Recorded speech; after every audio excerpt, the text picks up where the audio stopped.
Salut, c'est Hugo. Lors de la campagne présidentielle, on l'a vu, l'Union européenne était au cœur des débats. Se poser la question de savoir si on veut plus d'Europe, moins d'Europe, une autre Europe, ça implique de savoir déjà l'impact qu'a aujourd'hui l'Union européenne sur nos vies. Dans cette vidéo, je vais pas vous dire l'Europe c'est bien ou l'Europe c'est mal, ça chacun est libre de se faire son opinion, mais l'idée c'est tout simplement de comprendre sur quel domaine l'Union européenne a un impact. Cette vidéo, vous le voyez peut-être dans la description, elle est réalisée en partenariat avec Pôle emploi et la Commission européenne. En fait, la Commission européenne et Pôle emploi cherchent à mettre en avant des programmes d'aide à la mobilité pour les demandeurs d'emploi et je me suis dit que ça pourrait peut-être vous intéresser. La seule exigence dans ce partenariat, c'était que je parle de ces programmes de mobilité, autrement j'avais une totale liberté sur le sujet de la vidéo et sur le contenu et j'ai donc décidé d'en parler dans cette vidéo. Bref, sans plus tarder, rentrons dans le vif du sujet.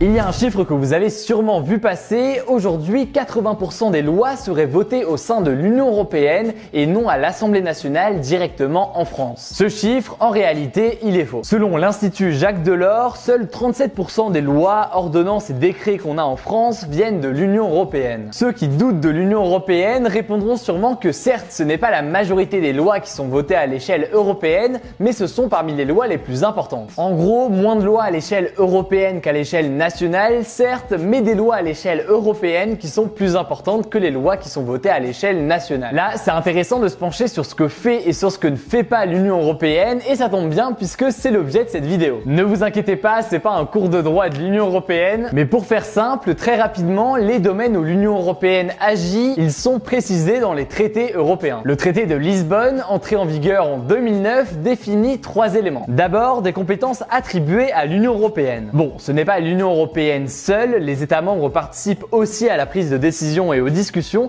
mais ça se fait à l'échelle européenne en tout cas. Ensuite, on a des compétences partagées entre les États membres et l'Union européenne. Enfin, on retrouve des compétences attribuées uniquement aux États membres de l'Union européenne à l'échelle nationale. Alors, voyons sans plus tarder ce qui relève de l'action de l'Union européenne. Pour commencer, il y a l'union douanière et la politique commerciale commune. Derrière ces mots un peu barbares, il y a en réalité des choses très concrètes et assez faciles à comprendre. Au sein de l'Union européenne, les marchandises peuvent circuler librement, mais pour qu'elles puissent circuler librement, il faut qu'elles aient les mêmes normes. Ce qui est tranché aussi principalement à l'échelle européenne, c'est aussi ce que l'on fait comme échange avec les autres États du monde. Par exemple, vous avez peut-être déjà entendu parler il y a quelques mois du CETA. Le CETA, c'est un traité de libre-échange entre l'Union européenne et le Canada et depuis quelques années, il provoque d'importants débats. L'un des éléments importants de ce traité, c'est d'avoir les mêmes normes entre les produits du Canada et les produits de l'Union européenne. Certains disent que l'impact serait négatif pour les citoyens européens